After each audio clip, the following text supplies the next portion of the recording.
শালা এখানে হাগু করে দিয়েছি। Superman, Superman! এই বোকাচোদা, আমার ডাক পড়েছে রে। কে যেন নাকি সাহায্য করার জন্য আমাকে ডাকতেছে। এই সুপারম্যান, আসতেছি।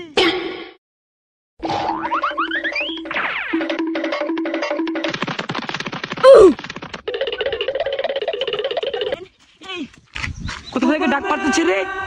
আরে বোকাচোদা, আসতেছি। এই বোকাচোদা, এখানে কি হেগে দিয়েছিস? আমার খুব জোরে হাগু পেয়েছে, আমি এখানে হাগু করে দিয়েছি। আমাকে একটু পানি এনে শুচিয়ে দিবে সুপারম্যান। এখানে বোকাচোদা দিয়ে দিয়েছিস, আবার আমাকে বলতেছিস সুপারম্যান কে এসেছে করতে। বোকাচোদা কি করে?